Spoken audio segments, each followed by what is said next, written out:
The following contest is scheduled for one fall with a 60-minute time limit. Making their way down the aisle, Carlos, Mark, Nick, and Remy, the Entrance Ramp Podcast. Hello and welcome to another episode of the Entrance Ramp Podcast. I am your host, Nick Vega, alongside my co-host, Mark Lindsay. Hey, everybody, how are you today? There we go. Carlos Rodriguez. Hey, everybody. And making his triumphant return, Remy. Don't talk to me or my son ever again. Yeah. We're going to start this week off. Last night, NXT had a major announcement. Next week, we're getting a triple threat match between Finn Balor, Johnny Gargano, and Keith Lee for the NXT North American title. Winner will head to face Adam Cole at whatever desired date they pick. Winner take all match. Gentlemen, what are we thinking? Oh man, so they get. Explain this to me again, because I don't know why I'm confused about it. So they get the North American title or no? Next week, North American title triple threat match. I want predictions right now of who you think your winner is, and then they face Cole. And I want prediction if they're gonna, go ahead and take that belt from Cole, or if Cole's gonna be undisputed. Pun intended. I'm gonna go with Balor. We speculated last week that since he challenged Lee, that he was gonna go that route, and I'm still gonna stick with that. I think Balor's gonna win, and then I know there's the winner takes all. They'll go after Cole, but I think we'll build somehow to Keith Lee, challenging down the line for Adam Cole. Mark, I really don't know. Any three that win this match is a win for me because I'm a big fan of all three of them. I would say because I'm putting, you're asking me to pick a winner, I'm going to go Finn Balor as well. I want to see Finn Balor in the NXT World Title picture. What better way than to have him be the North American champion? Remy, what are we thinking here? Put the pussy down. I would just drop a rocket to Keith Lee. I mean, I don't know why you'd have Keith Lee in that match if he's not going to win it. Definitely. Yeah, that's good. It just might bring back that heat. We have stories that actual fans are showing up to NXT. They're letting a few fans in. Hence why we've had. Well, that was a developmental talent that got COVID, but they're letting fans in, which I think it's not a great time to do it. No, sure. No. But we could talk about that in a minute. But yeah, I think we talked about it before on the show. Keith Lee doesn't have his luster without fans, and the wrestlers are doing a pretty good job of kind of building them up, other than the random "This is awesome" chant because it feels soulless from them. Of course. Yeah. I'm not a fan of the "This is awesome" chant in general. I think its time is over. There are a lot of chants that I think are outdated. I think people need new chants.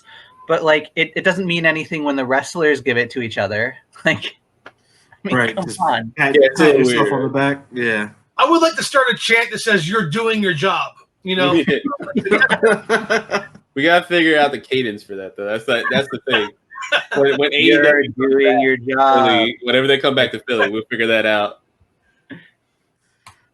I think I'm gonna go ahead and pick Gargano. I think he's the wild card because he came out of nowhere. It was supposed to be Finn Balor versus Keith Lee, and then Johnny Gargano shows up and has an NXT title shot or North American title shot, and he's got unfinished business with Cole. But in the end, I don't see any of it mattering because I see Karrion Kross winning the whole damn thing. Dude, that guy is on a roll on anything. I think he's gonna have such a special push. We can already see it too, and we've talked about it before on the show. But man, that dude's on a trajectory, man. I'm wondering if kind of going off on a little tangent. I know you guys. I've mentioned it before that the deal that Karrion got was basically the deal that was offered Paige last year before he signed with AEW, and I wonder if they would have done something similar, just kind of push him to the moon. Obviously, Paige is a smaller guy. They wouldn't have built him as a monster, but would he have been the guy in NXT for sure? Yeah, I think he would have been fine. Speaking of Karrion Kross, next week he's supposed to face Bronson Reed, which I expect to be a full throwaway match in another beatdown.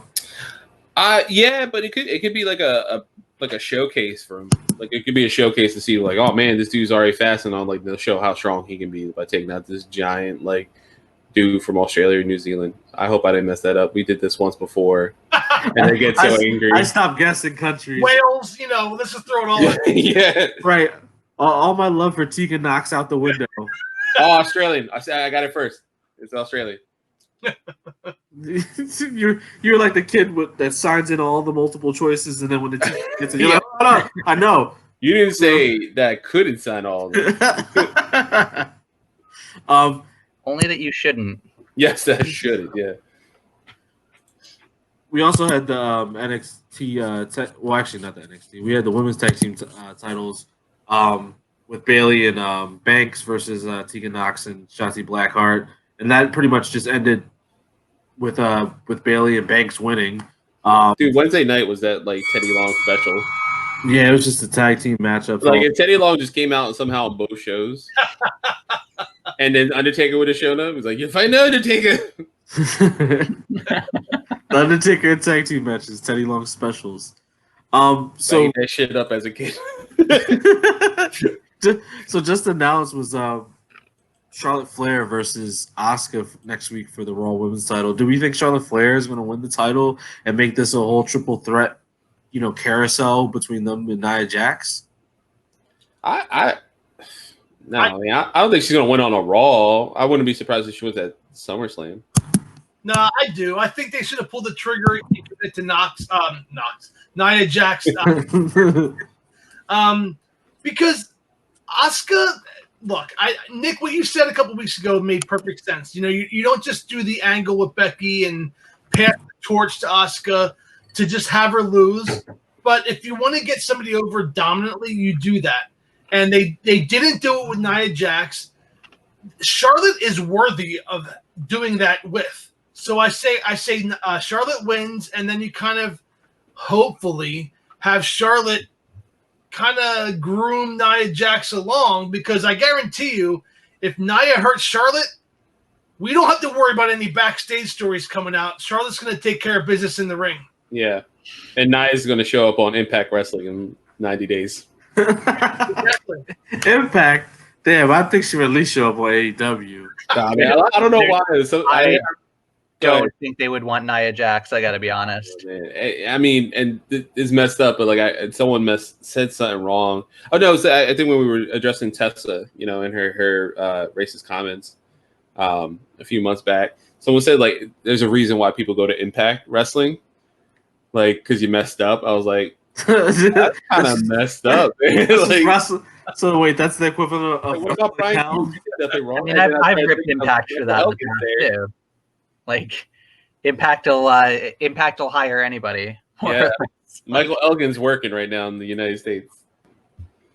I almost get like New Japan like hire him because I don't know why. I understand it more so than an American company, but like Elgin works for Impact Wrestling, and he's a top build now, and he's kind of a not great person. They're taking 2013 ROH guys and still using them, so Yeah, that's another good point. Yeah. Oh my goodness, man.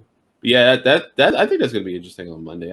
So Mark, you're going with Charlotte winning? Oh, Charlotte. Why not? Yeah. Yeah, it's fair. I mean, I'm not gonna be upset by it. I would assume like a big pay-per-view. I mean that'd be a nice swerve too. We don't. It's so rare to see a title change on a weekly show. Like we get that with AEW, but there are also like 4 pay-per-views per year. So it's nice when you see it during a thing like that. There's a mystique to like Dynamite. Like, oh, you never actually know what might happen. Mm-hmm. Like Cody might lose a TNT title match. I could definitely see Charlotte Flair winning just on the basis of you can keep the theme going that Asuka can't beat Charlotte Flair because that seems to be the theme, and then have her chase the title for the rest of the year with Nia Jax. Honestly, I'm not mad if the title changes a few times. It'll keep the title relevant in the sense of it'll always be defended some way somehow. When Becky like started getting like a little stale, that when they started doing that storyline at the beginning of the year this year of her going after Asuka, I was like, that's cool because She lost. To beat her. Yeah, I was like, She lost at the Royal Rumble, and that's what set her off, to win the Raw Women's title in WrestleMania. Like, yep. Yeah, I thought that was an interesting storyline, and so if that's the case, and like Asuka can't beat Charlotte, and they're both like, if you think about it, they really are the two top, right? Like athlete wise, like I would say, they're not the two top booked wise, and that's the issue. Yeah. So that's the whole problem. That's why I don't give Asuka a chance, and maybe I'll be proven wrong, and that's fine. But Asuka booked well. It makes sense, especially because Paul Heyman's gone. Since he's not in charge, I can see him continue to push Asuka, but without him there, I could see Vince going with the old, card. Charlotte Flair. I wouldn't be surprised if we have ninjas now on Raw. We got. Why'd you have to bring that up? I'm going to bring it up. Viking Profits. And I like Montez Ford. Jerry Lawler would say of the ramen noodle moonsault or something, right? Yeah. Oh my God. Yeah, right. Yeah, Jerry Lawler said that. Thank God he's not there. Right. Hey, well-deserved shit on him for that. And then what happens? Mr. Man, so you know what? Make Tozawa ninja. Like, Tozawa can speak English. You guys know that, right? Like, that's my point. That's Vince McMahon for you in a nutshell. Yeah. Keep his ass in NXT, dude. Like, just keep him on 205 Live. Like, what's he going to show up on 205 Live with his ninjas and Shaquille O'Neal? That shit. No, Shaquille O'Neal. Like, Shaquille right behind you. There's a tried and true. Like, I want to step outside the racism bubble for a moment because this is definitely racist. So Yeah. I feel like we don't really have to touch that. Yeah. But like, you can make the argument. A lot of people would that as long as you're on TV getting booked in matches, that's a good thing. That's fair. And I don't see that in this scenario. Who could get this gimmick over? Like, again, like it's no one. It's boring. It's corny. It's racist. I mean, like, it screams like those like the Repo Man and like at least Steve Blackman was in real like. Thank you, Nick. Yeah. This is just bad all around, and Vince McMahon has horrible timing because of real life situations.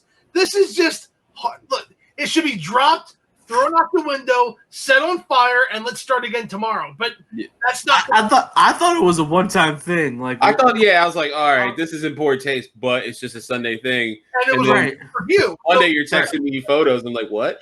Yeah. Vince watched that and was like, let's get it twice. Like, we gotta keep doing it. And I mean, devil's advocate, like, there is a proper good way that you could do something like a ninja gimmick.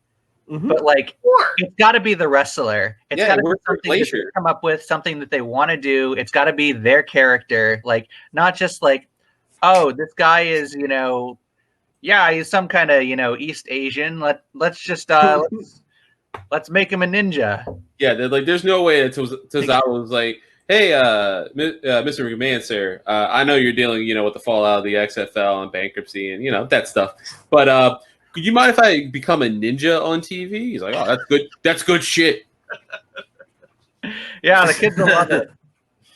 Can we switch gears? Somebody throw me a question. The more I talk about ninjas, the more I lose brain cells. Well, no, sorry. So as we're talking about Raw, how about I want everyone's thoughts on the latest COVID stuff, man, that came out. Like, one of the developmental wrestlers tested positive. They canceled Tuesday's tapings. Kevin Owens was not present. He asked to not wrestle for the current taping, so he's going to be off TV for like at least 2-3 weeks to see because of that. I don't think he's going to get punished. I mean, but how correct now is Roman Reigns for leaving right before WrestleMania? He's very correct. Yeah, I mean that was just such poor taste. I mean, I know like they do temperature checks and stuff, but it seems like AEW is a little more on top. They, we're hearing stuff from Meltzer about like they don't want masks. If you wear a mask, you're not allowed in the building. So they explained that they have Shivani explained this on the post-game match when they were live last time. They have 2 wristbands. They get tested once off-site Mhm. That way, if anybody's sick, they don't get anybody else that they come in contact with sick. And then they get a second wristband to enter the venue, and that's when they get so they get the test first, then they get their temperature checked when they enter the building. So they're basically screened, I guess, for lack of a better term, twice. And so the union workers, I saw the local whatever union that works in Jacksonville. They posted too, like the first set of like kind of live tapings. They posted that like, hey, we all got tested, and on BTE, I don't know if Mark, if you saw that. Matt and Nick showed off the wristbands. Yeah. And with same detail, like he said, like this is because of this is because of that. That's the only way we're allowed in the building. So that's still not perfect. No, and, it's not. You know, the NBA is looking to start their season soon. They're going to be at Disney and some, you know, they're going to have the whole resort to themselves. And there was a news of the airport, the Orlando airport employees that I think 2 or 3 had COVID. But they came in contact with up to 250 other people. This is just not going to go away. I don't want fans in attendance. I don't want wrestlers not wearing masks at ringside. This is in poor taste all around. I'm not going to get political about it, but this is there's no end in sight for how this is going to be. No, and it goes beyond like a political issue too at this point. Like, and kind of. In an entertainment side, AMC Theaters just mentioned there's like it's a political thing. We're not going to make people wear masks. It's not a political thing, dude. It's life or death. Like, and if not for you, for your grandmom, your grandpa, your immunosuppressed like sister, you know, like your best friend that had cancer 2 years ago and beat it. Like that's not fair. Yeah, like fuck AMC. First of all, they don't give a shit about Fast and Furious, so fuck them. You know what I mean? They're not going to show Fast and Furious next year in theaters, so they can fuck them. But no, like it's a weird like stand, and like the fact that AEW, it's not perfect, but I have more respect for them for how they're approaching it. And like watching BT, I noticed like that, you know, Colt Cabana has that segment where like he tries to get his thing on BTE, and Kenny Omega is a bitch, and like everyone punks him out. So like. This week's segment was hilarious. Like he's chasing him through the building. If you notice, man, like on the stage, FTR is like going over the match and like the segments and stuff, and they're wearing masks. And Butcher and Blade are like talking to them too, and they're wearing masks. Everyone's wearing masks, literally, but Kenny and Colt because they're just doing that bit. And like I feel like that's a little better than everyone else is like wearing masks. And like yeah, when the show starts, they're not. But that could be like just for aesthetics. I mean, they have chairs, right? They're allowed to sit down, you know. AEW can. NXT, SmackDown, they don't let their talent sit down for some reason, which has gotten them in a whole other world of trouble. Yeah, and just the thought of like actual like fans or friends of family being able to show up, like something about that just worries me, man. And a lot of it is worrying, but like I know it seems like weirdly like we're on AEW's jock, but man, like something about AEW and how they've been processing business, and it just seems more like concerned for the wrestlers, their well-being. This is a weird time, you know, and a lot of companies have shuttered. A lot of companies have like closed the doors. That's one of the next things I want to bring up was before we start filming, I wanted to bring up the Evolve stuff. Like they completely canceled their events, but like now, like it just seems like AEW is doing it better, and they're getting the messaging ahead. And now, like Mojo Rawley, on what was it, yesterday or Tuesday of our recording, he posted like he showed a video of him getting tested. Like that's the first time since March. It's the end of June. Like you're telling me no one's got like what is your procedure? Yeah. Like what is it? And did it let regular fans in? Like if I'm in Orlando, there's no way in hell. There's no way in hell. And like that I would love to do something like that. It's like an intimate wrestling thing. Not in today's environment though. Not only until like 5 years down the line. Yeah. Like, I don't know what the hell the world's gonna look like, man. I joke about us going to Dynamite, but like when's that gonna happen? That was supposed to happen already. We were all supposed to go. Well, I mean, for one, too, this is important to mention because like this aspect of it is apolitical. Like COVID isn't going to go away by the end of this year. And it's not going to go away next year, and it's not going to go away the year after that. The luckiest we get is that we figure out how to manage it and we get a vaccine for this, because COVID is zootropic. It's transmitted between different species, which means even if you tried to wipe it out in people, you're still going to have wild animals that carry it and transmit it back to people. Like, so, Yeah. I mean, that's how we wound up getting it in the first place. So every year, probably for the rest of our lives, we'll be dealing with it in some respect. We'll be adding a COVID vaccine to our flu shots every year. That's Yeah. Very likely. Yeah, or like when kids get like shots, like my daughter just got one for polio, like last week, and she's like 9 months. It's like, yeah, that makes sense, because Yeah, I don't want her to get polio, or I don't want polio to come back. Like, I don't know what the future holds for this virus, but like with wrestling companies and any entertainment companies, like you mentioned the NBA, like I know we're a wrestling show, but yeah, the NBA has a plan. Like, and when like sports, America's such a sports rich culture, and we have so many different sports. You know, we're not like limited to, you know, no offense to Europe or our European listeners, but like it's not just soccer. And even then, they're doing empty arenas. Hey, come on. What about rugby? Oh, that's fair too. All right, Rugby. yeah, yeah. To be fair, I'd rather watch rugby. I I kinda got get you it, and across it's- the pond. I'm here for you. Okay. Yeah, there we go. But yeah, like we have the NBA and the NFL and, you know, hockey, and like hockey has a plan, NBA has a plan, Major League Soccer, I think, has a plan. You know, MLB has something, but like No, they don't. Don't lie. no, they don't. Yeah, I know. July 15th, baby. That's when they're going to come back. I know. But like, No. how important is this question, right? Because Dr. Fauci. We'll talk later. Yeah, Dr. Fauci got asked about football. Like, how do you do football? I was like, Right. that's how much we Not love happening. sports, man. It's not You know? not happening. Not one bit. I love football just as much as the next guy. But I'll tell you right now, there ain't no way they fit in 53 people on each side just for the teams. And then you got to add an extra 30 for the trainers and the coaches. Then you got to add an extra 40 for the people running the cameras and everything. Yeah. Not to mention the facilities itself. It could work if they made it flag football, because then they don't touch each other every single play. You know, Maybe, No, but Tom Brady's definitely winning the fucking Super Bowl. I'll tell you, I feel like the people that are dealing with this the best Yeah. are like, you know, you've got millennials. We've been getting shit on our whole lives. Okay. You've got Gen Make X, it tougher. who, like, you know, like Gen X in the eyes of the general public doesn't even seem to exist. So like, you Yeah. guys are okay. Like, that's you Yeah, guys. Yeah, it's That's you, it's Mark. in that, I that look at my corner. grandparents, like silent generation, you know, and like they know exactly how to deal with this because they lived through the Great Depression and all this other horrible shit.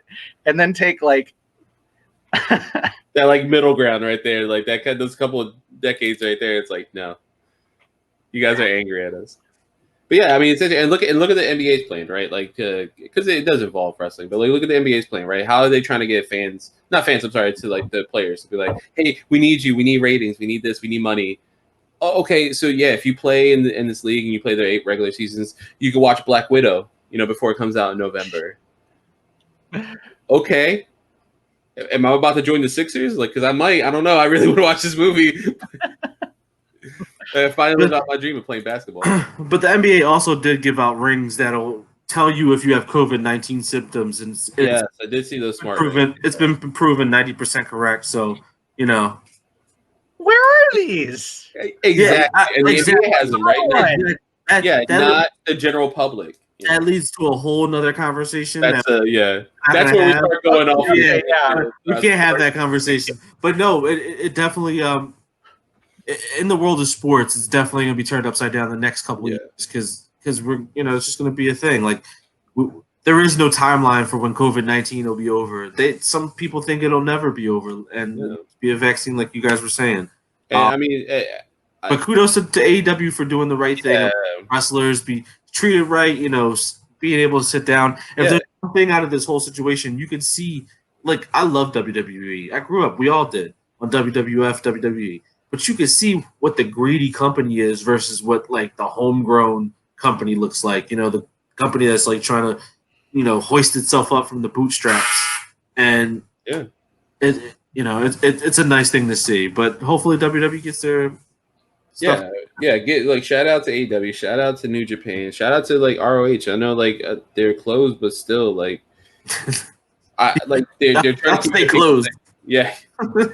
But I'm kind of moving on, right? Because of COVID, I wanted to talk about Evolve, man. Like we talked about a little bit last week. There was rumors, and now some stuff is starting to come out. So WWN Evolve promotion is set to cease operations. I'm reading like an article from WrestlingInc.com from Mark Middleton. For the time being, would no longer run events moving forward. So like the Gabe Spokowski, the refund. Butcher. Yeah. He mentioned on there they had a private Facebook group. He shuttered that. There's no plans to run any events moving forward. There's rumors that WWE is going to buy them in their library, and that there's another rumor. This is like super like this is where everyone kind of all of us are in agreement that like, all right, this is like hearsay and this it has no meaning. But like WWN is splintering, and all like the little companies are going to just kind of go off on their own thing, instead of how they created like WWN. So I want to get everyone's like reaction to this. I'm like, what do you guys think? Do you think? I'm in. I'm about to say. Yeah, I know. Because and this is going to sound horrible to say, but anybody who, if Vince wanted them, they would already be in NXT right now. Yeah, that's fair. And a lot of their talent does get used. I mean, they are featured on 205 Live. They've been like, Austin Theory was their champion. Now, he's on Raw.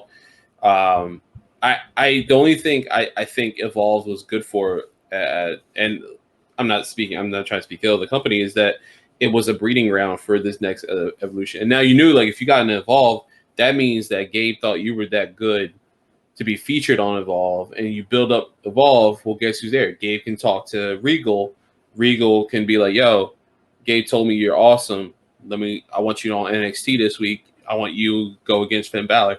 Now you have a match against Prince Devitt, New Japan Junior Heavyweight Champion, the first Universal Champion. Like, you have a showcase on a Wednesday night show, and then look at Austin Theory, man. Like his stock is so high now, and I've been singing his praises. It was high with Paul Heyman running Raw. Yeah, now with Richard, and I think the news here would be if WWE did not buy Evolve, because then they're just going to let this company fold and die. And I think it's bigger news if they don't buy the company. Yeah, I think that'd be the thing, because if they buy them, then the question becomes, are they just NXT? Right? They're just completely NXT, or do you keep that as another brand and have them come to the 2300 arena still and have them like sell out those shows? Like, because you still need that. I don't want to say that they're lower, but you need that breeding ground. NXT's a brand now. Yeah, I hadn't thought about this like as being something WWE would consider keeping as a brand until you mentioned the arena. Right? Yeah, that's another thing. Like that arena has so much significance to now WWE as a brand because of ECW. But it has significance with fans in the stands. There's no. Yeah. We just talked about this for 3 years. There would be no. So just sell everything. Just stop. Just stop. WWE should just absorb Evolve, and then that's it. Done. Yeah.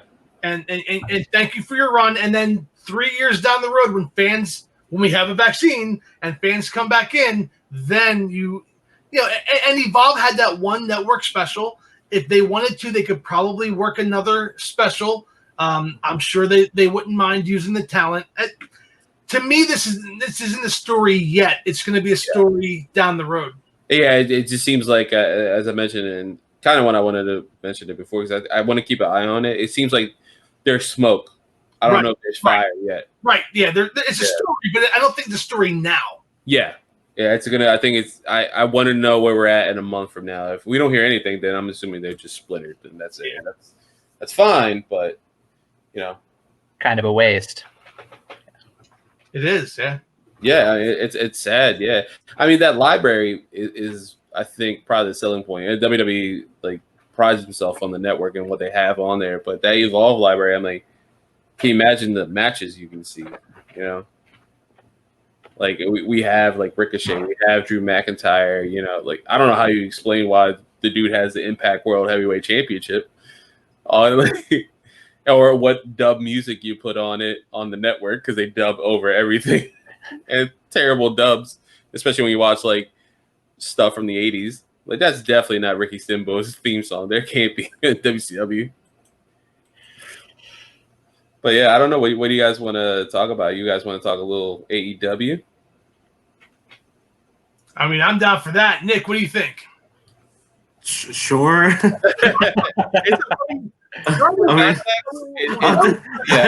Pulling the conversation here. I mean, like, I'm waiting for somebody to throw me a question. Like, I mean, I've talked enough beforehand about how much I hate certain tropes in WWE, right? I think we can just bypass that. Yeah, I think we can. Yeah, I think we're good on that one. And just to mention, hasn't heard you say anything in a while. So go off, man.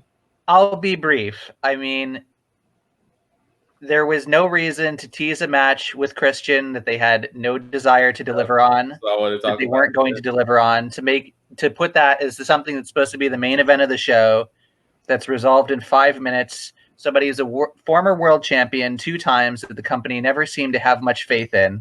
Mm-hmm. Like, and knowing that he also shouldn't win that match if they had it in the first place. Like, what, Christian comes back out of retirement and beats Randy Orton? Like, yeah. So they booked themselves into a corner and they went the most disappointing route possible. Which is I Ric hate Flair. it. It upset me. It ruined the whole show for me. Well, this is the crazy thing, right? It's 2020, and I just said the most disappointing part of this angle was Ric Flair. Yeah. Right? You would think, like, you add Ric Flair, this is some pepper on this steak. No, not at all. Why? Randy Orton is a legend killer. Randy Orton's a monster. He just proved that in this weird, like, greatest match of all time. So why are you going to have Ric Flair come out of nowhere and just hit him in the dick? Like, why? Why is Christian in this? Christian never even got a goodbye match. Like, he went out quiet. He went out like The Rock. Like, I'm just going to go away quiet. And Rock eventually came back, you know, and had like basically a farewell match. But, like, he went away quiet. Like, well, I mean, Christian got forced out too, though. There's that too, yeah. Like, I mean, Rock didn't have to retire. He just moved on to greener pastures. But Christian, like, old school, like, he didn't want. You could tell he doesn't want that. Like, hey, let's make a big thing about it. You know, like Edge going that he was young. That's weird. You know, Christian kept going for a few years after, but yeah, like, why the angle? Like, what happens Monday now, right? Like, we can speculate. What happens Monday now with Randy Orton? Who cares? There's no venom in his Viper anymore, right? I don't care. What Remy just said, I don't care. It did nothing for me. Yeah, and then how do you in my head, and Nick, I mean, you can speak to these. You're a Raw guy. Like, how do you see this playing out? Because Edge is hurt. He's going to be out for a couple months after his second match, after a second taping to just clean up some angles. He got hurt on a second taping of the match, and Randy Orton is like just treading water, foreseeably. Christian was there for no reason. Was he going to show up again? No. The best thing to do is walk away with your head held high. You took out Edge. He won't be back. You know, run that bullshit angle. Yeah, and we talked about this before, right? Like, I want you guys to kind of talk about this, especially you, Nick. I mentioned, like, it's obviously not going to happen now because of the tapings, but why not have him go against Kevin Owens? Like, yo, you just took out 2 Canadians that are like national treasures, right? And think about how much like Kevin Owens loves Canadian wrestling, right? You're missing one thing there, Carlos. What? Vince McMahon and Bruce Pritchard. Yeah. So I'm going to tell you what's going to happen because of my 35 plus years of watching this sport that I love. Randy Orton will be hot shot into the world title picture. He will be the next contender for Drew McIntyre's championship. And at some point, Orton's going to come close to winning the title, and that's when Edge is going to come back and cost Orton the match. It's horrible, but I guarantee you something like that's going to happen because it's a replayed storyline over and over again. It's, let's go back to the well. This worked before. Let's do it. And that's what's going to happen with a Bruce Pritchard and Vince McMahon run Raw. And the fact that you said that and like how you said that, it's clicked for me. I was like, yeah, that's literally what's gonna happen. Like, it's gonna be Survivor Series, and he's gonna show back up and just hit him with a concerto or something. And it's a bummer because these things often forget the organic reason why something worked in the first place, which is like you don't necessarily have to plan out the entire year of what you're going to do in a promotion. You can just kind of, I mean, this is armchair booking. It's not like I book wrestling. I wouldn't know the first thing I was doing in real life. Like, let's be honest. Hey, Tony Khan did a good job this year. Typically, you start with the end and you work your way back. Yeah. And that's the easiest thing to do. Unfortunately, when you're Vince McMahon and you change your mind the same day that you're going to shoot an angle, you can't long-term book anymore. It's a very real problem. And to sing their praises again, I mean, there's multiple interviews like with Nick and Matt saying that AEW is long-term booking. It shows. I mean, like, they've been building that Dark Order storyline. They've been building everything. Like, now, COVID hit, so some stuff kind of stuttered for a little bit. But now we have Uno and Grayson back. Like, stuff is starting to build back, and you're starting to see the pieces again. And I think if you're someone who works, if you're EVP of AEW or in that writer's room, you pull back, you see like 5 years down the line.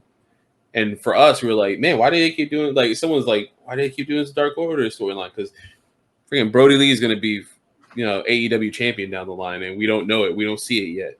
They know what's happening. They know what's going to happen in 2 years, and they see him as champion after he beats, like, Cody, for the AEW World Championship. Something like that. Staying with AEW, I know that Nick wanted to have me discuss something about AEW this week. So there was a promo. Now, to give AEW credit, they recorded this episode last Thursday, so it was about a week old.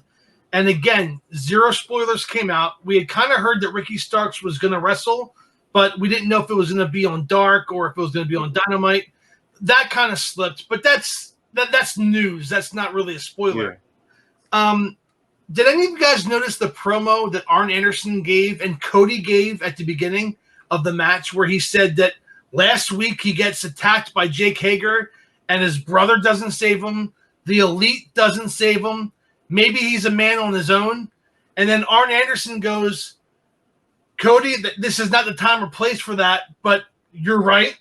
Look, the Four Horsemen are coming to AEW, and Cody Rhodes will be the leader of the Four Horsemen. Mark my words, it's coming. And I don't think you're wrong, man. And you mentioned it like when we were talking last night.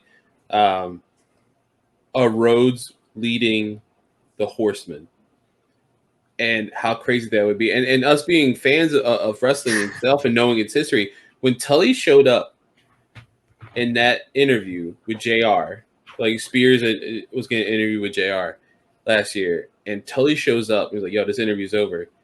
I have goosebumps right now just talking about it. And like that storyline's done. But fast forward to 3 weeks ago, and Tully had that heartfelt promo. Yeah. Where do you see your career being? And Tully still has it. And you're like, wow, I not only am I a fan of Tully, I'm a fan of Shawn Spears now because let's see where he goes with this. And he hasn't been used at all. I know, that's fair. But gifting him the glove a few weeks back, Cody with this promo, and we've talked about how many times FTR being there now and they're old school guys, that is the making of the new Four Horsemen. We don't have a Mongo McMichael to put in there now. We have actual four. You didn't have to mention that. I mean, I did it, man. But you didn't have to. Mongo doing all the moves on Twitter. I was dying. Earlier. Mongo. You're talking about long-term booking though too, and it's like what I appreciate about these sometimes. I mean, there's somebody that's got to be poring over this, but like Cody had mentioned months ago, feeling like he was on his own. Mm-hmm. Like, talking about how Brandy's off doing this weird stuff. Mm-hmm. Dustin had this blood feud with Jake Hager or somebody, like that he couldn't count on his own family, and kind of like brushing it off like, oh well, that's okay. And you gotta wonder, if they're gonna play this out as like something that's slowly getting to him. Yeah, and he's such a good heel, and we've talked about like he's the biggest face right in probably all of wrestling right now, and like how cool would it be now to finally turn him back to that perfect heel persona that he cultivated in New Japan and ROH. Like a new version of that, like ultimate heel, that would be amazing. And then having the legacy of Tully and Arn there, and like the history behind of Rhodes being there, and then he just got his name back, right? He just copyrighted his name, or he's in the process of it. So imagine just that first, like, and here he is, the leader of the New Horsemen, Cody Rhodes. Like that would be crazy. He's an EVP. What if he changes his thing? He's like, I could challenge for the title now. Yeah, who would you? What's about? Who would you see as the fourth member of the Horsemen? Well, I mean, you said it earlier, and when you told me off air, I kind of don't even want to say it. I want you to say it because I think that person would be the best fourth person. Because go ahead. I thought what would really be cool, because pro wrestling, other than AEW, NXT, and Raw and SmackDown, every other promotion's dead. I think a perfect fourth horseman would be Tessa Blanchard, and then you have somebody going after the women's division championship. You have the world title or the TNT title, the tag titles with the Let's all agree that FTR will be in any version of the Four Horsemen. Yeah. They have to. Yeah. They have to be, man. They have to be the Ole and Arn. Like, that's what they are. I guarantee you in their contract talks, they were like, listen, we want him to talk to us and go on the road with us at least 6 months out of this contract situation. So they were like, all right. And the best thing is, like, they don't need Tully or Arn to be there. But to have them there, it just, like, it finally puts that stamp on them that WWE never put on them. They're 2 weeks or 3 weeks into their run in AEW, and they're being booked better than they have been with, like, at least main roster WWE. With one match. With one match. One match, one interview. That's it. If there's one thing that AEW has proven to us, though, is that they love stables. Because now you'll have the Four Horsemen, you'll have the Elite, you'll have the Inner Circle, you'll have Jurassic Express, Death Triangle. Death Triangle. Best friends. Yeah, you legit have so many groups, and the Dark Order, like you just so many groups. It feels like New Japan, like they learned from like the Bullet Club's time there. Like they have Bullet Club, they have Chaos, they have like New Japan proper, they have Suzuki Gun, and everyone's booked proper. And there's like inner fighting sometimes with some matches like for tournaments and stuff. Like the New Japan Cup has like some inner like tournaments like that between Chaos members and things like that. Like that's fine, and they know how to book it. It's so smart, and I think everyone in their time in different companies are building what the best parts of those companies were, and they're mashing that to AEW. So you have that like that sense of like old school WCW. You have that sense of New Japan. You have that sense of like good WWE with Cody. Yeah, definitely. But Tessa, dude, I mean, that would be crazy too. Because a woman in the Horsemen beating WWE to call them, and not a horsewoman because she's already a men's champion in Impact. Horseman, yeah, like that'd be crazy. That would be nuts. That'd be great. Imagine she goes off and she wins the women's title and the world title. Just why not? Yeah, as long as she cleans up her act. I don't see it happening in AEW, but like. It wouldn't be impossible. I mean, we know how Tony Khan feels about racist people. Just ask Hulk Hogan and Linda Hogan. You ain't never out here. I mean, fuck Hulk Hogan anyway. To quote the Iron Sheik. He said, "I ain't never watched this show, brother." One other thing I wanted to talk about real quick, and I know that we have a time limit here, is the character development of Britt Baker. I popped out of my chair when she was wheeling the stringing along the nose to Shabani. She got taken away by Big Swole. Britt Baker is finding her spot, and I think in any other wrestler who got injured during the height of their push would be detrimental. but I think to Britt Baker, it's making her better. Yeah. Is really getting her character developed, and I give AEW credit for that. I give her credit for that, and anybody who's working with her, I give credit because she has been one of my favorite things to watch every week on AEW. Yeah, you could tell she's a student of the game too. You could tell, and there's been like backstage stuff saying that she's talking to Nick, she's talking to Matt, she's talking to Cody, and I mean, let's not forget that the biggest heel in WWE right now is Adam Cole, and that's her fiance. So why not, like, if you're home cooking dinner, and be like, "Babe, what do you think about the promo I'm about to do tomorrow?" When you're at home cooking dinner, you got any tips? Yeah. Like, yo, you know what? That dream match, No. I mean, I gotta imagine though that yeah, like she's definitely got to be a student of the game, because that heel turn was the best thing that could have happened to her. I mean, she was floundering before that. Like in the ring, was not delivering. On the mic, Right. was not delivering. Just like some people just have it as the villain. Like, First off, she's a dentist. She should know no one likes the damn dentist. no. Yeah. So, I mean, just be a heel. It works perfectly. It worked for Eyes of Yankum. Yeah, right. He grew up to be Kane. That legit sounds like the beginning of a horror movie. Right. Doctor. Evil 3. I mean, if you look at like his whole arc getting there, it's like, oh yeah, no, before you're Kane, you're gonna be fake Diesel. Oh, Right. God, I forgot. He looks so weird. He Never survived forget. so much. Shout out Never to Mark. forget. And he's a mayor. He's a mayor. Yep. He's a Mayor. horror villain. He's a mayor. He's May fake. 19th. I mean, let's not God. May 19th. That first movie's trash. You guys have to watch Glenn part two. Jacobs. And I Mark Yeah, you did. May 19th. No one's gonna correct me on these things. Mark Jacobs. Where's Stat Boy? For a second, I thought you said Mark Echo. I was like, we playing Getting Up. No. You go live stream. It's Glenn Jacobs, but I called him Mark Jacobs. Oh, Mark Jacobs. I think Mark Jacobs is the guy who designs handbags, right? Yep, I think so. We're all very matchable with our Royal Rumble shirt. I got a Nintendo I shirt. think what the cuck is. What do I know? Yeah.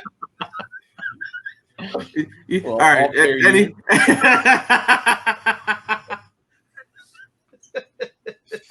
Oh man. Carlos, pull up that thing so we get in the show. Alrighty.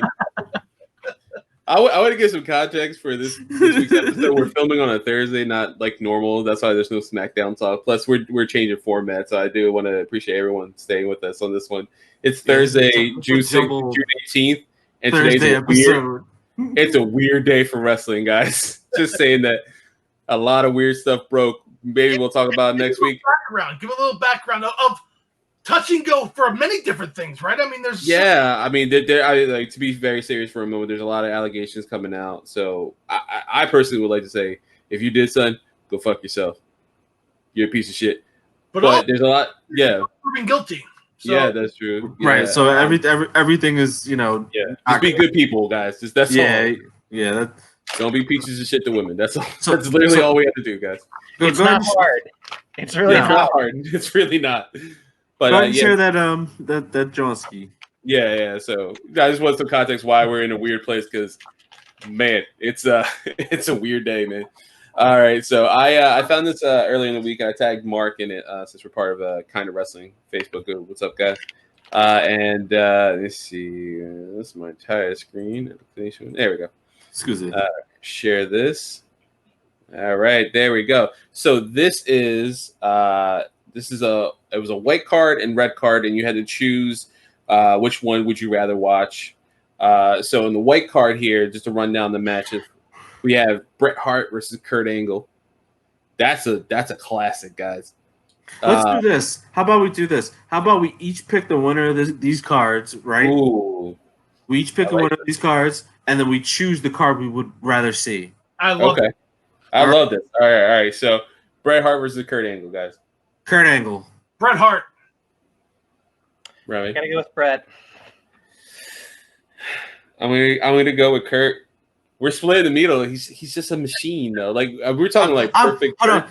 Time out. For some context, this is prime everyone at their very top peak. Oh yeah. Yeah. The next match, I gotta, we gotta Hogan, we going down or over? We're going down because we're saving that for last. Okay. That's All right. So barbed wire match: The Fiend versus the Great Muta. Muta. I'm about to say, if it's a barbed wire match, I'll go with Muta. Yeah, I'll go with Muta, and that's not even like a bad look for the Fiend. No, I got to pick Muta on this one too. Yeah, that's an honorable win, man. That's an awesome win. Like, I mean, like this is the Muta character. It's not, like. Yeah. That's what I'm talking about. You got to think about it in that context specifically. Exactly. And then, so what? With next match, we have a TLC match with the Bulldogs versus Christian and Edge. I'm so uninterested in this matchup. I could really, I think it would be like a very hard hitting, fast match. Like if you think about like Dynamite. I told you, I'm going with Christian and Edge because fuck Dynamite Kid. So, I would say if this were a 2 out of 3 falls match, I would take the Bulldogs because it's TLC. Got to go Edge and Christian on this one. Yeah, I agree. You got to give it to the guys that like helped create the match. Yeah, and you would assume they're heels in this, right? Edge and Christian, like the funny heels. So you got that's like a prickish heel win too. You would assume. So we're doing the Fatal 4-Way at the end. I would top right corner at the end because that's the only match I care about on this entire list. Okay, all right. So we'll do Fatal 4-Way next. So we're talking about peak everyone. So peak Lesnar versus peak Vader. I'm assuming New Japan WCW Vader, Ming, and Terry Bam Bam Gordy. Who is Terry Bam Bam Gordy? I had no idea. That's I wanted. See, look, I told you Mark was gonna freak out. Yeah, you did tell me earlier. He is a member of the Fabulous Freebirds. Go back and watch the network. Oh, okay. I know who he is now. Okay, that brings a bell. Wrestling history, Christmas night, 1982. Kerry Von Erich wrestles Ric Flair for the NWA World Title. The Freebirds, who were faces at the time, are trying to get Kerry Von Erich the World Title by cheating and getting Von Erich the title. Kerry goes, no, I don't want anything to do with this. So then Kerry knocks out Michael Hayes, who was like an in-the-ring second referee, and Terry Gordy slams the door on Kerry Von Erich's face, and for the next 3 years, the Von Erichs versus the Freebirds wrestled all over Texas. Terry Gordy, and then forget 83, 84, 85. 1992, he comes back and teams with Dr. Death Steve Williams, and they have a bunch of classics with the Steiner brothers. Terry Gordy is the man, but I got to go. I mean, let's be honest. Vader in 92 was the man. Yeah, dude. I pick Lesnar in this match. You picking Lesnar? Picking Lesnar. Well, here's the thing. I'm gonna pick Vader only because of the stipulation. A fatal 4-way, 3 stretchers, 1 survivor. I'm taking that as sort of an elimination kind of thing. And if I'm those 3 dudes, I go after Lesnar first because he's the most legit badass to ever step between those rings. Yeah. So I see a triple threat match essentially, and I'd pick Vader out of those 3. Yeah, I'm thinking that, like, I mean, how many people have talked about, like, Vader, and like, I literally watched a retrospective of Vader in WWE, and, like, he scooped someone's eye out. I have so, like, many, like, fond memories of Vader in WWE, and watching his retrospective, I was like, they're all tainted. Like, he did not have a good run in WWE, and, like, retrospective of him in WCW and New Japan, I was like, he's shit, a complete different person in WWE. And when he told himself, he's like, I'm just a fat piece of shit. I was like, what the hell? But I'm gonna go with Vader too, Remy. So, well, wait, it was Vader that got his eye scooped out, right? Vader, yeah, and he ripped this and he put it back. Put it back in. It was gross. I watched it. Yeah, it's a hell of a match, though. Hell yeah. So my first question is like, this is fantasy booking at its finest. Do you think Brock Lesnar would let himself get put in this match? No, no. Duh. Yeah. So I have to imagine a match in which Brock Lesnar is going to be booked to lose dominantly. And I'm really, really, really, really struggling because this takes on a whole meta element for me of backstage clout. Like, So we're like mystical, like Vince McMahon in this. I cannot tell you. You're asking me if Vince McMahon is booking this match? No. Oh no. If Vince McMahon books this match, then Lesnar wins. Well, you're booking this match. Well, that's how I'm viewing this card. Okay, so if I'm booking this match, I got to think about who I want to win. I mean, the answer is Vader, easily. There you go. So we got the New Age Outlaws versus Chris Adams and Gino Hernandez. I don't know really much about the other two. I know Gino Hernandez. I don't know Chris Adams, so I did. Look at Mark. Mark's so sad. I'm having a goddamn heart attack. From a technical standpoint, the dynamic duo, Chris Adams and Gino Hernandez, you youngins, the dynamic duo would win this match, but go ahead, just go. I know I've heard of Gino Hernandez. I've seen like some matches. I've heard of Gino Hernandez too, but I just never heard of Chris Adams. I don't know how I never did. I know Brian Adams. Oh no! And if he's anything like him, he sucks. I'm gonna go New Age Outlaws because I have more of a mental history with them. I don't think that they're a better tag team. I just keep thinking them. Yeah, same. Remy. Who I know. I'm trying to care less about this, and I really can't. I mean, okay, so here's the way I look at the New Age Outlaws. Is the New Age Outlaws were like, a lower to mid card tag team that benefited strongly from the era, time and place that they were in, and their association with D-Generation X, Triple H, like all of that. So they got kind of a rub off of that. And if you follow, again, this is not a knock against Billy Gunn at all. This isn't a knock against, the Road Dogg. But where else did these guys ever get themselves over?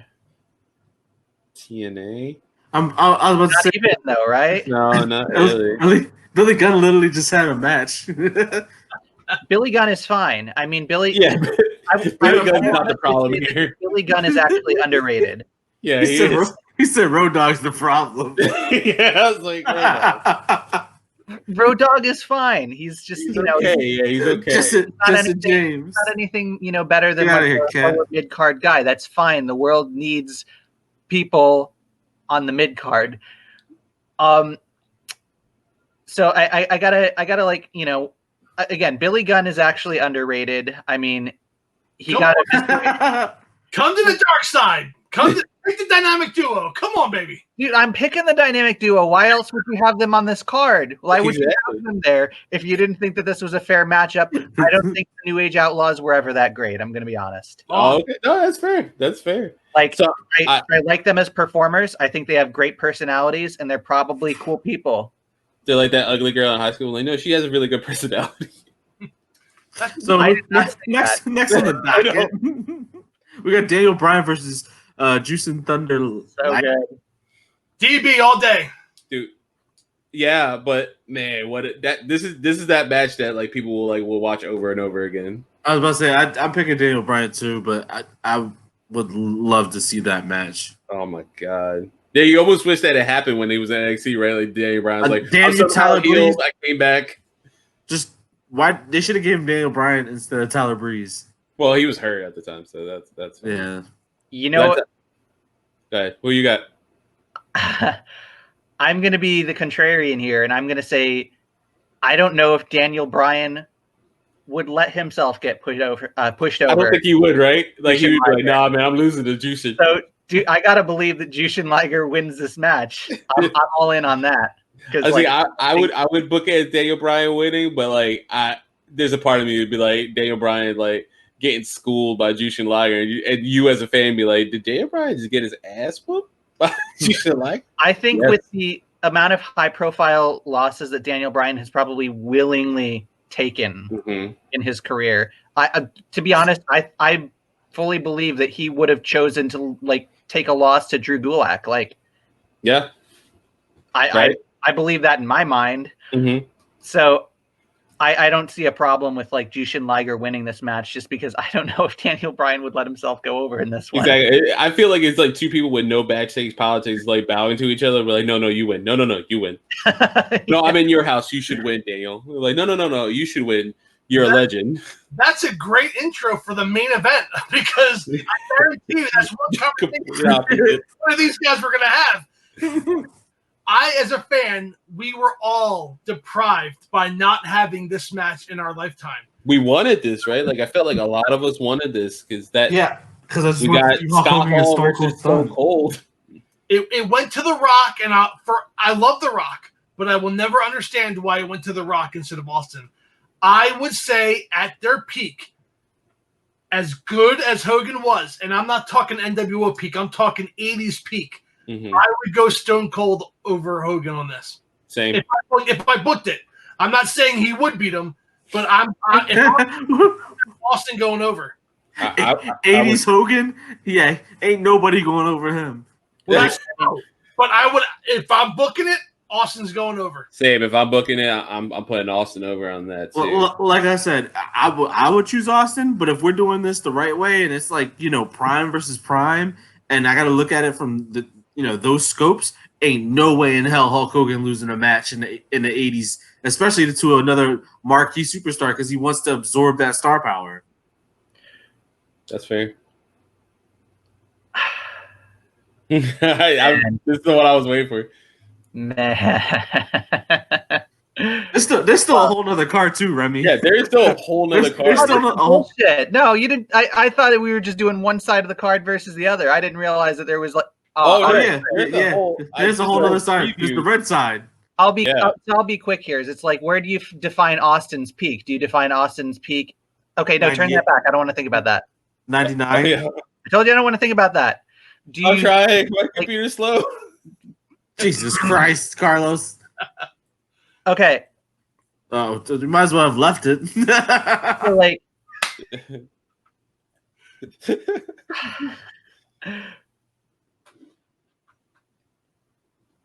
is Austin's peak before or after his neck injury, right?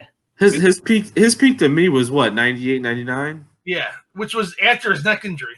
Yeah, right. I mean, it's interesting because you could argue that his limited ring work from that point forward forced him to adjust his psychology and helped make him as popular as he was. Mm-hmm. Hogan was never in any conceivable way as good as Stone Cold.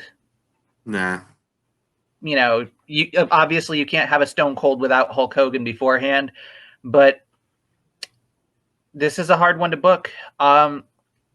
And I personally would be happier with a Stone Cold win, and that is exactly what I would want. But as far as what I could realistically expect out of this match, I'd probably say Hulk Hogan. Yeah, that's how I feel. I mean, see, that's funny. To pun intended, I thought we were Stone Cold lock on it being Stone Cold, and I was like, dude, Stone Cold, right? I think we're Stone Cold lock in our hearts, but I'm booking it from a retrospective of both of them in their primes, and I if I'm the booker and I have to deal with that, Austin would swallow a loss quicker than Hogan would. Yeah. That's kind of what it boils down. He would, yeah. That's the thing about Austin, right? He definitely would have been like, nah, I'm good. He needs to win more. I think we should go the opposite way this time because I think the best match is on the far top left hand side. Hell yeah, man. So wait, we start with Hell in a Cell. Yeah, we'll start from the bottom, work our way down, and loop around. So Hell in a Cell, Bruiser Brody versus Cactus Jack. First of all, that's a banger. I'm gonna go with Cactus Jack. I mean, it's his playground. He's been in those matches. So I'm going Bruiser Brody, man. Cactus Jack has lost like every Hell in a Cell match. That's why he deserves this one. He wins. I am booking that for a W.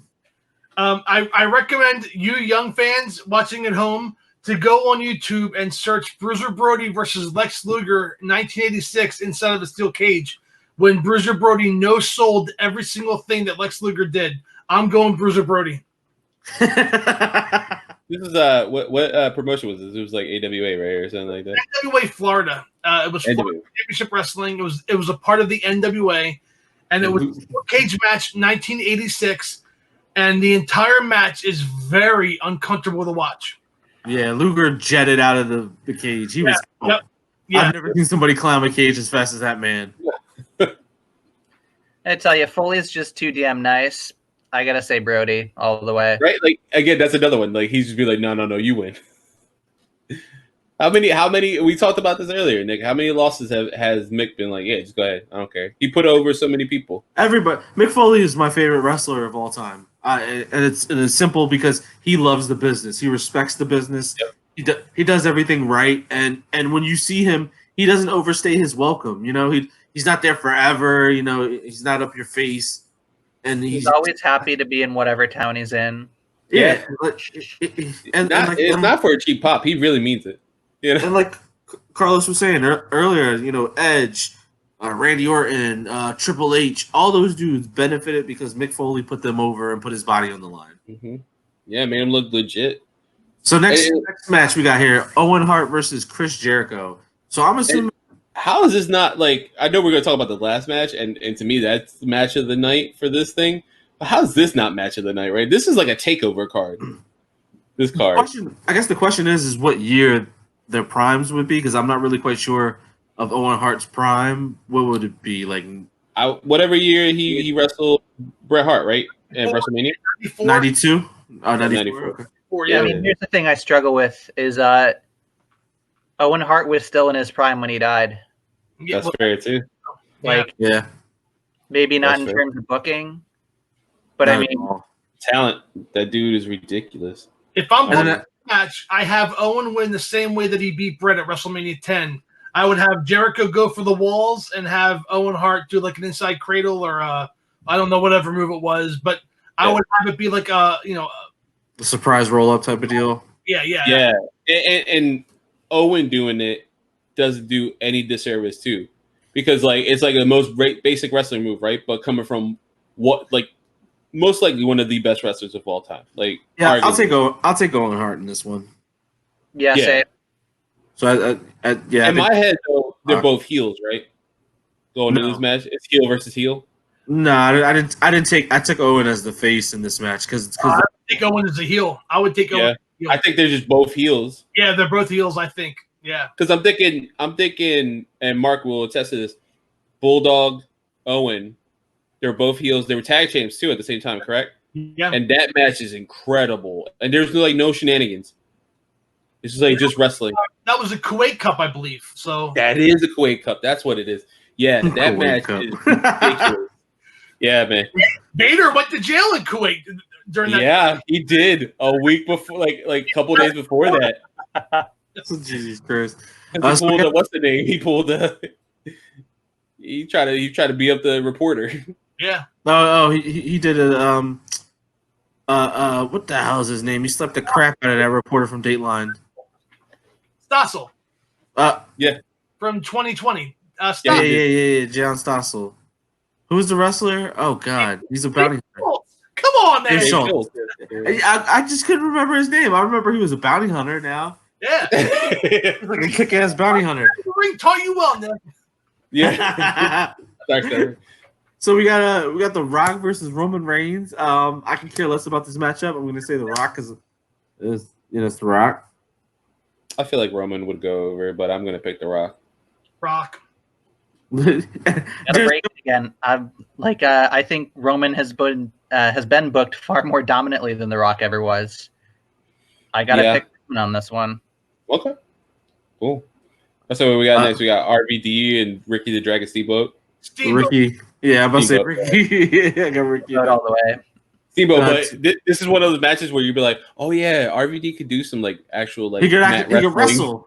Yeah, this is the one you remember. You're like, "Oh, that's right." Like Shawn Michaels, every once in a while when he wrestled Kurt, you're like, "Oh, that's right." Yeah, Shawn is really good at mat wrestling too. TLC Wild Samoans versus the Dudley Boys. It's a badass match. Because it's the TLC, I'll say the Dudleys because they know the match inside and out. Dudleys. Yeah, I'll go Dudleys. My favorite tag team of all time, by the way. This is also this is another one where the like match type really matters. I gotta say the Dudleys. Yeah. And then we have a tornado tag team match, which is my favorite type of tag team. Talk match. about like this card has like hard hitting matches left and right because first of We all, didn't even get to the hardest hitting match yet. yeah, Owen and Jericho, they're gonna go hard, right, on each other. Bruiser Brody and Cactus are gonna go hard on each other. Samoans and Dudleys are gonna go hard on each other. And then you get these two teams, the Von Erichs and the Road Warriors. Now, Mark, correct me if I'm wrong. Have they ever wrestled? I don't believe so. And the Road Warriors bought the floor with the Von Erichs. So Absolutely, right?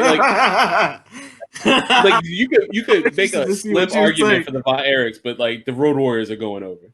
Yeah, I think it'd be a great match. The Von Erichs had a great feud with a dynamic duo on the one card. That would be a match that I would still pay to see today. Yeah. No, not against the Road Warriors. Yeah, right. The Von Erichs are gonna they're gonna look like Flair when he cuts himself. There's just gonna be blood all over, hair and all. I hear that. And Nick, you really wanted to talk about this match too. This is okay. Well, Remy, who do you got? Who do you got for the tag team? Road Warriors all the way. Yeah. Yeah. All right, sweet. All right, so Texas Bull Rope match: The Undertaker, the hardest striker in the WWF, versus Stan Hansen, so some bitch with the poorest eyesight in history. That's true. That is true. that's why he punched so hard. I can't see it. Someone punched so hard. If I'm booking this, it's Taker because of his whole lineage. You listen. There's only one correct answer here, and that's Stan Hansen. This is a bull rope match. All you got to do is touch all four corners with the strap. No, there's no way. That's how he won the U.S. title at Halloween 90 by beating Lex Luger. This is Stan Hansen all day long. I'm going Stan Hansen on this too, but how bloody we think this match goes? Well, Taker will bleed. That's right. But you can tell the blood from the tobacco on his chest. That's true. Gross. I gotta go like in a weird direction with this. Stan Hansen wins under every circumstance except if this was a WrestleMania match. Oh, fair. Okay. Yeah, because Taker would go over no matter what on that one. Yeah. Okay. I don't hate it. Like, I understand it. Yeah. Didn't Taker have a match with JBL that was like something of this? No, you know what's funny? Because when you showed me earlier, when you showed up earlier, it's Eddie and JBL. Okay, I wasn't sure if Taker did the same type of deal with him since JBL. JBL is just a gentrified Stan Hansen anyway. Yeah, yeah, pretty much. Yeah, holy shit! Yeah, okay. For the most part. So I guess I'm the only one going with Taker on this one. Shawn Michaels versus AJ Styles. Now the question is what AJ Styles is this? Is this new AJ Styles or is it 2018 AJ Styles? Now I'm gonna go with 2018 because I feel like that's the most complete AJ Styles. Yeah, that's right. I feel like that's the purest form, right? We had like TNA and New Japan all built to this kind of perfect mash. Right. AJ Styles is a fine wine, make no doubt about it. Like, but Flat Earther, fine wine. What's Shawn Michaels though? I mean, would you think 96 Shawn Michaels is better than 2004 Shawn Michaels? You know what's funny? I think 2004 Shawn Michaels is better. I agree with Carlos. I've got to fully agree. I think about him with no drugs, man. Like no alcohol, no drugs on him. Clear head, not a dick anymore. Like got his smile back. Yeah, he got his smile back. Anybody? Well, not today, but back in those days, Sonny would be, Yeah, sunny days would be ahead. Not so much now. Yeah. I think this has to be like 2004 Shawn Michaels. Like I'm talking about like that WrestleMania 21 against Kurt.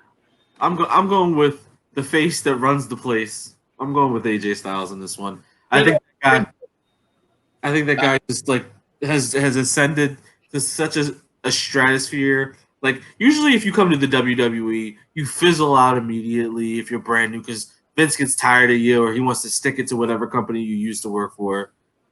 AJ Styles has been treated like a king the second he walked through the door. Oh yeah, I'm blown away by it.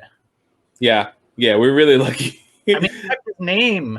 Like Yeah, he kept his name. He kept like most of his Everything. lineage. Yeah, he kept everything. He even got somehow, some way to use the Styles Clash after Vince banned it, and he was like, "Listen, look how safe it is. Look, Vince. Look, Vince." Yeah, that's true. Yeah, I know this is very fanboy-esque. I have to go with Sean, man. I gotta go with Sean. We knew what you were gonna say. Yeah, I know, but don't lie to us. I pictured this match like was it WrestleMania 19, Sean and Jericho. But you get in that match, I was like, oh man, Jericho's giving it to him. I think Jericho's gonna win this match, and then like Sean won at the end. I was like, damn, yeah, okay, yeah, that's how I feel. Like I feel like I'm definitely going in thinking Sean, and midway through the match, I'm like crap. I think AJ is gonna win, and then Sean wins. That super kick out of nowhere. He goes for the phenomenal forearm super kick, similar to Shelton Benjamin that won Raw. So, Carlos, we all just gave our thoughts on and our predictions on all these matches. That's fair. How? Well, I won't even spoil it.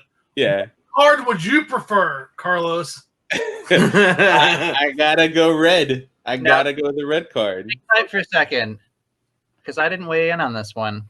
Yeah. Oh, that's right. I mean, I apologize. No, it's all good. I've been quiet.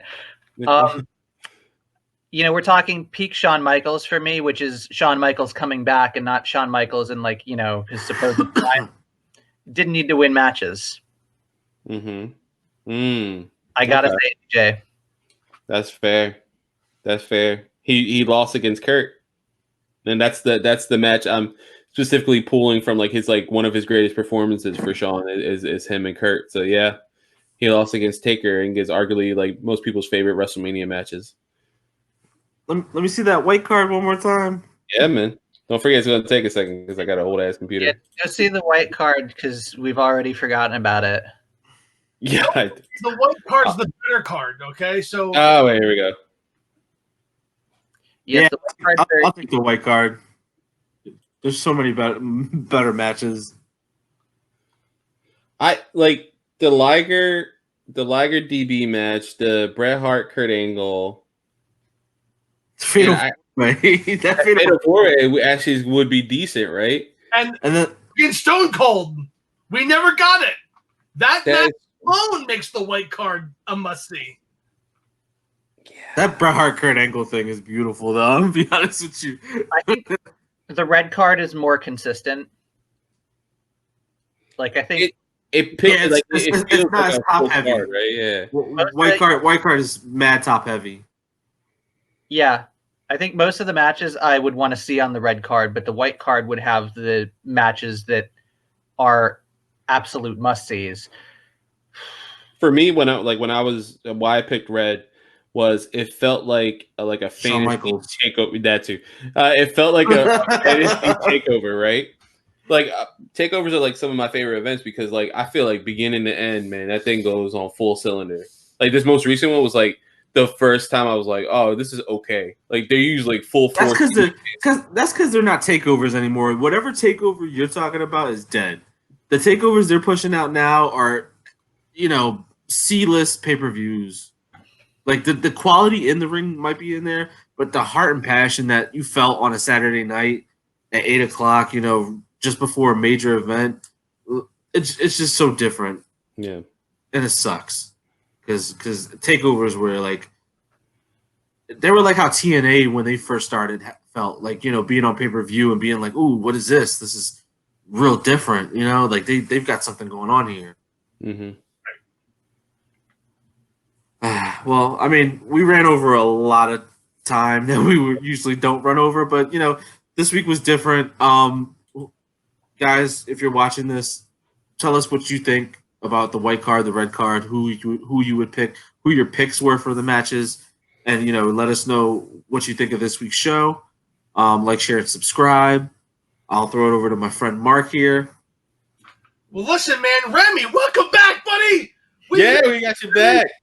So, we went a little over. We'll get a little bit back more on track next time. But that red card, white card was something pretty fun to end the show with. That was fun. Yeah.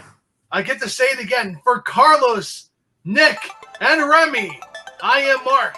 And we thank you for watching. We will see you next week on The Entrance Ramp. Goodbye, everybody. Bye. Get out of here. Thank you for listening to the Entrance Ramp Podcast. Please like us on Facebook at the Entrance Ramp Podcast. Follow us on Twitter at the Entrance Ramp Pod, and subscribe to us on YouTube by searching for the Entrance Ramp Podcast. We'll see you next time.